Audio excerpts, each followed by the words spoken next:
ಎಲ್ರಿಗೂ ನಮಸ್ಕಾರ. ಭಾರತದ ರಾಷ್ಟ್ರೀಯ ಕಾಂಗ್ರೆಸ್ನ ಬಗ್ಗೆ ಎಲ್ರಿಗೂ ಗೊತ್ತೇ ಇದೆ. ಹಾಗಾದರೆ ಭಾರತದ ರಾಷ್ಟ್ರೀಯ ಕಾಂಗ್ರೆಸ್ ಸ್ಥಾಪನೆಗೆ ಮೊದಲಿದ್ದಂತಹ ರಾಜಕೀಯ ಸಂಸ್ಥೆಗಳು ಯಾವುವು, ಅವುಗಳ ಕಾರ್ಯಪ್ರವೃತ್ತಿ ಯಾವ ರೀತಿ ಇತ್ತು ಹಾಗೂ ಅದನ್ನು ಯಾರು ಶುರು ಮಾಡಿದ್ರು ಅನ್ನೋದನ್ನು ಇವತ್ತಿನ ಈ ವಿಡಿಯೋದಲ್ಲಿ ನೋಡೋಣ.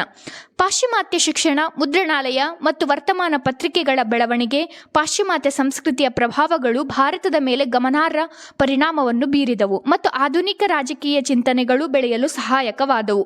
ಇಂಗ್ಲಿಷ್ ವಿದ್ಯಾಭ್ಯಾಸವನ್ನು ಕಲಿತ ಭಾರತೀಯ ವರ್ಗವು ಸಂಖ್ಯೆಯಲ್ಲಿ ಕಡಿಮೆ ಪ್ರಮಾಣದಲ್ಲಿದ್ದರೂ ಸಹ ಭಾರತದ ಸಮಾಜದ ಮೇಲೆ ಅದರ ಪ್ರಭಾವ ಅಗಾಧವಾದಿತ್ತು.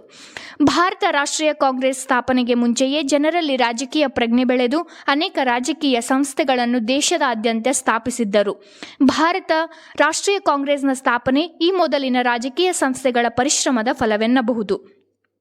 ಭಾರತದಲ್ಲಿ ರಾಜಕೀಯ ಸಂಸ್ಥೆಗಳ ಉಗಮ ಮತ್ತು ಬೆಳವಣಿಗೆಯ ಬೀಜವನ್ನು 1820ರ ಅವಧಿಯಲ್ಲಿ ರಾಜಾರಾಮ್ ಮೋಹನ್ ರಾಯರು, 1830ರ ಅವಧಿಯಲ್ಲಿ ಹೆನ್ರಿ ವಿವಿಯನ್ ಡಿರೋಜಿಯೋ ಬಿತ್ತಿದರು.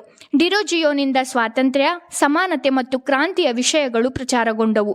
ಹೀಗೂ ಡಿರೋಜಿಯೋನ ರಾಜಕೀಯ ಚಿಂತನೆಗಳು ಅವನ ಅನುಯಾಯಿಗಳಲ್ಲಿ ಪ್ರಭಾವ ಬೀರಿ ಮುಂದೆ ಅನೇಕ ರಾಜಕೀಯ ಸಂಸ್ಥೆಗಳ ಸ್ಥಾಪನೆಗೆ ಕಾರಣವಾಯಿತು. 1858ರ ನಂತರ ಭಾರತೀಯ ವಿದ್ಯಾವಂತ ವರ್ಗ ಮತ್ತು ಬ್ರಿಟಿಷ್ ಆಡಳಿತದ ನಡುವೆ ಅನೇಕ ವಿಷಯಗಳು ಬಿರುಕು ಕಾಣಿಸಿಕೊಂಡವು. ಬ್ರಿಟಿಷ್ ಆಳ್ವಿಕೆಯ ಅಧ್ಯಯನ ಮಾಡಿದ ವಿದ್ಯಾವಂತ ವರ್ಗ ಬ್ರಿಟಿಷ್ ನೀತಿಗಳನ್ನು ಹೆಚ್ಚೆಚ್ಚು ವಿರೋಧಿಸುವುದಕ್ಕೆ ಪ್ರಾರಂಭಿಸಿತು. ಈ ವಿರೋಧವು ರಾಜಕೀಯ ಚಟುವಟಿಕೆಯಲ್ಲಿ ಕಾಣಿಸಿಕೊಳ್ಳಲು ಪ್ರಾರಂಭವಾಯಿತು. 1853ರಲ್ಲಿ ಬ್ರಿಟಿಷ್ ಇಂಡಿಯನ್ ಅಸೋಸಿಯೇಷನ್ ಸ್ಥಾಪಿತವಾಯಿತು. ಇದು ಭಾರತೀಯ ಚಿಂತನೆಯುಳ್ಳದ್ದಾಗಿದ್ದು ವಿವಿಧ ಪ್ರಾಂತ್ಯಗಳಲ್ಲೂ ಶಾಖೆಗಳಲ್ಲೂ ಹೊಂದಿದ್ದು, ಕಾರ್ಯಾಂಗದಿಂದ ಶಾಸಕಾಂಗವನ್ನು ಪ್ರತ್ಯೇಕಿಸಬೇಕೆಂದು ಮತ್ತು ಭಾರತೀಯರಿಗೆ ಶಾಸನ ಸಭೆಗಳಲ್ಲಿ ಹೆಚ್ಚಿನ ಪ್ರಾತಿನಿಧ್ಯ ನೀಡಬೇಕೆಂದು, ಶಿಕ್ಷಣಕ್ಕೆ ಹೆಚ್ಚಿನ ಹಣ ಮೀಸಲಿಡಬೇಕೆಂದು ಮತ್ತು ಸಿವಿಲ್ ಸರ್ವಿಸ್ ಪರೀಕ್ಷೆಗಳನ್ನು ಭಾರತದಲ್ಲಿ ನಡೆಸಬೇಕೆಂದು ಬೇಡಿಕೆಯನ್ನು ಇಟ್ಟಿತು. ದಾದಾಬಾಯಿ ನವರೋಜಿಯವರು 1866ರಲ್ಲಿ ಈಸ್ಟ್ ಇಂಡಿಯಾ ಅಸೋಸಿಯೇಷನ್ ಎಂಬ ಸಂಸ್ಥೆಯನ್ನು ಲಂಡನ್ನಲ್ಲಿ ಸ್ಥಾಪಿಸಿದರು. ಇದರ ಉದ್ದೇಶ ಭಾರತೀಯ ಪ್ರಶ್ನೆಗಳನ್ನು ಚರ್ಚಿಸಲು ಮತ್ತು ಅಂತಹ ವಿಷಯಗಳಿಗೆ ಬ್ರಿಟಿಷ್ ಸಾರ್ವಜನಿಕರ ಬೆಂಬಲ ಪಡೆದು ಭಾರತೀಯರಿಗೆ ಉತ್ತಮ ಸೌಲಭ್ಯ ಒದಗಿಸುವ ಉದ್ದೇಶ ಹೊಂದಿತ್ತು. ನಂತರ ಈ ಸಂಸ್ಥೆಯ ಶಾಖೆಗಳನ್ನು ಭಾರತದ ನಗರಗಳಲ್ಲಿ ಸ್ಥಾಪಿಸಿದರು. ಕಾಂಗ್ರೆಸ್ಗಿಂತ ಹಿಂದಿನ ರಾಜಕೀಯ ಸಂಸ್ಥೆಗಳಲ್ಲಿ ಮುಖ್ಯವಾದವು ಅಂದರೆ ಕಲ್ಕತ್ತಾದ ಇಂಡಿಯನ್ ಅಸೋಸಿಯೇಷನ್. ಬಂಗಾಳದ ಯುವ ರಾಷ್ಟ್ರೀಯವಾದಿಗಳು ಸಂಪ್ರದಾಯವಾದ ಮತ್ತು ಜಮೀನ್ದಾರರ ಪರವಾದ ನೀತಿಯನ್ನೊಂದಿದ್ದ ಬ್ರಿಟಿಷ್ ಇಂಡಿಯನ್ ಅಸೋಸಿಯೇಷನ್ನಿಂದ ದೂರ ಸರಿದರು. ಸುರೇಂದ್ರನಾಥ್ ಬ್ಯಾನರ್ಜಿಯವರಲ್ಲಿ ನಾಯಕತ್ವ ಗುರುತಿಸಿಕೊಂಡು ಇಂಡಿಯನ್ ಅಸೋಸಿಯೇಷನ್ ಸೇರಿದರು. ಸುರೇಂದ್ರನಾಥ್ ಬ್ಯಾನರ್ಜಿಯವರು ಉತ್ತಮ ಬರಹಗಾರರು ಮತ್ತು ವಾಕ್ಚಾತುರ್ಯ ಹೊಂದಿದರು. ಇವರು ಬ್ರಿಟಿಷ್ ಮೇಲಾಧಿಕಾರಿಗಳ ವಿರೋಧದಿಂದ ಇಂಡಿಯನ್ ಸಿವಿಲ್ ಸರ್ವಿಸ್ನಿಂದ ಉಚ್ಚಾಟಿತರಾಗಿದ್ದರು. ಇವರ ಸ್ವತಂತ್ರ ಮನೋವೃತ್ತಿಯನ್ನು ಮೇಲಧಿಕಾರಿಗಳು ಸಹಿಸುತ್ತಿರಲಿಲ್ಲ.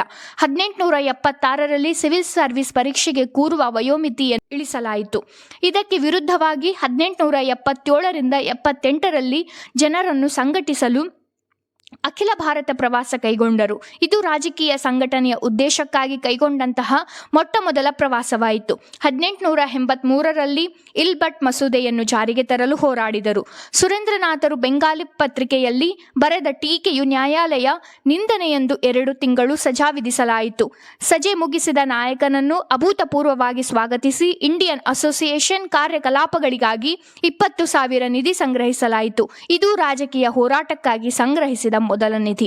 ಹೀಗೆ ವ್ಯಾಪಕವಾಗಿ ಬೆಳೆದು ಬಂದ ರಾಜಕೀಯ ಚಳುವಳಿಗೆ ಒಂದು ಅಖಿಲ ಭಾರತ ಹಾಗೂ ಸ್ಥಿರವಾದ ರೂಪ ಕೊಡಲು ಇಂಡಿಯನ್ ಅಸೋಸಿಯೇಷನ್ ನಿರ್ಧರಿಸಿತು. ಅದರಂತೆ 1883ರ ಡಿಸೆಂಬರ್ನಲ್ಲಿ ಕೋಲ್ಕತ್ತಾದಲ್ಲಿ ಅಖಿಲ ಭಾರತ ನ್ಯಾಷನಲ್ ಕಾನ್ಫರೆನ್ಸ್ ಅನ್ನು ಸ್ಥಾಪಿಸಿದರು. ಇದು ಪ್ರಪ್ರಥಮ ಅಖಿಲ ಭಾರತ ರಾಜಕೀಯ ಸಂಸ್ಥೆಯಾಗಿತ್ತು. ಹೀಗೆ ಸಭೆಗೆ ಭಾರತದ ವಿವಿಧ ಪ್ರಾಂತ್ಯಗಳ 100 ಜನ ಪ್ರತಿನಿಧಿಗಳು ಮದ್ರಾಸು, ಬೊಂಬೈ, ಪಂಜಾಬ್, ಬಿಹಾರ್ ಮುಂತಾದ ಭಾಗಗಳಿಂದ ಬಂದಿದ್ದರು ಮತ್ತು ಹಿಂದೂ ಮುಸ್ಲಿಂ ಇಬ್ಬರ ಜೊತೆ ಬ್ರಿಟಿಷರು ಇದ್ದರು. ಹೀಗೆ ಮುಂದಿನ ಭಾರತ ರಾಷ್ಟ್ರೀಯ ಕಾಂಗ್ರೆಸ್ ಸ್ಥಾಪನೆಗೆ ಮೂಲ ಉದ್ದೇಶ ಇಲ್ಲಿಂದಲೇ ಪ್ರಾರಂಭವಾಯಿತು ಎನ್ನಬಹುದು. ಅಖಿಲ ಭಾರತ ನ್ಯಾಷನಲ್ ಕಾನ್ಫರೆನ್ಸ್ನ 2ನೇ ಅಧಿವೇಶನವು 1885ರ ಡಿಸೆಂಬರ್ 25, 26 ಮತ್ತು 27ರಂದು ಕೂಡಿತು. ಈ 2ನೇ ಅಧಿವೇಶನಕ್ಕೆ ಕಲ್ಕತ್ತೆಯ 3 ಮುಖ್ಯ ಸಂಸ್ಥೆಗಳಾದ British Indian association, Indian association ಮತ್ತು ಸೆಂಟ್ರಲ್ ಮಹಮಡಲ್ ಅಸೋಸಿಯೇಷನ್ ಎಲ್ಲವೂ ಒಂದುಗೂಡಿ ಸಮ್ಮೇಳನ ನಡೆಸಿದವು. ಹಾಗೆಯೇ ವಿವಿಧ ಪ್ರಾಂತ್ಯಗಳ 30 ಸಂಸ್ಥೆಗಳು ಭಾಗವಹಿಸಿದ್ದವು. ಈ ಸಮ್ಮೇಳನದ ಒಂದು ನಿರ್ಣಯವು 1885 ಡಿಸೆಂಬರ್ 28ರಂದು ಮುಂಬೈನಲ್ಲಿ ಜರುಗಲಿದ್ದು, ಮೊದಲ ಭಾರತ ರಾಷ್ಟ್ರೀಯ ಕಾಂಗ್ರೆಸ್ನ ಸಮಾವೇಶಕ್ಕೆ ಸಹಾನುಭೂತಿ ವ್ಯಕ್ತಪಡಿಸಿತು. ಕಾಂಗ್ರೆಸ್ ತನ್ನ 2ನೆಯ ಸಮಾವೇಶವನ್ನು 1886ರಲ್ಲಿ ನಡೆಸಿದಾಗ ಅಖಿಲ ಭಾರತ ನ್ಯಾಷನಲ್ ಕಾನ್ಫರೆನ್ಸ್ ತನ್ನ ಅಂಗ ಸಂಸ್ಥೆಗಳೊಂದಿಗೆ ಕಾಂಗ್ರೆಸ್ ಸೇರಿತು.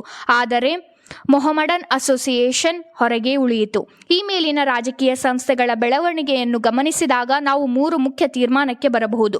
ಮೊದಲನೆಯದಾಗಿ, ಭಾರತ ರಾಷ್ಟ್ರೀಯ ಕಾಂಗ್ರೆಸ್ ಸ್ಥಾಪನೆಗೆ ಮೊದಲು ಭಾರತೀಯ ಜನರು ಬ್ರಿಟಿಷ್ ನೀತಿಗಳನ್ನು ಮತ್ತು ದುರಾಡಳಿತವನ್ನು ಮೂಕ ಪ್ರೇಕ್ಷಕರಾಗಿ ನೋಡದೆ ಸಾಂವಿಧಾನಿಕ ರೀತಿಯಲ್ಲಿ ಪ್ರತಿಭಟನೆ ನಡೆಸಿದ್ದಾರೆ ಎಂದು ಹೇಳಬಹುದು. ಎರಡನೆಯದಾಗಿ, ಈ ಸಂಸ್ಥೆಗಳ ಪ್ರಭಾವದಿಂದ ಬೆಳೆದ ರಾಜಕೀಯ ಚಿಂತನೆ ಮತ್ತು ರಾಷ್ಟ್ರೀಯತ್ವಗಳು ಮುಂದಿನ ಶತಮಾನದಲ್ಲಿ ಬ್ರಿಟಿಷ್ ಅಡಿಪಾಯವನ್ನು ಅಲುಗಾಡಿಸಿದವು. ಮೂರನೆಯದಾಗಿ, ಈ ಸಂಸ್ಥೆಗಳು ಕೇವಲ ಉನ್ನತ ವರ್ಗದವರನ್ನು ಮಾತ್ರ ಚಳವಳಿಯಲ್ಲಿ ತೊಡಗಿಸಿಕೊಳ್ಳದೆ ಕೆಳವರ್ಗದವರನ್ನು ಮತ್ತು ರೈತರನ್ನು ತನ್ನೆಡೆಗೆ ಸೆಳೆಯುವುದರಲ್ಲಿ ಸಫಲವಾಯಿತು. ಒಟ್ಟಾರೆ 19ನೇ ಶತಮಾನದ ಕೊನೆಯ ಭಾಗದಲ್ಲಿ ಭಾರತವು ಸಂಘಟಿತ ರಾಷ್ಟ್ರೀಯ ಚಳುವಳಿಯ ನಡೆಸಲು ಸಿದ್ಧವಾಗಿತ್ತು ಎಂದು ಹೇಳಬಹುದು. ಇವತ್ತಿನ ಈ ವಿಡಿಯೋ ನಿಮಗೆ ಇಷ್ಟವಾದಲ್ಲಿ ದಯವಿಟ್ಟು ಲೈಕ್, ಶೇರ್ ಆ್ಯಂಡ್ ಸಬ್ಸ್ಕ್ರೈಬ್.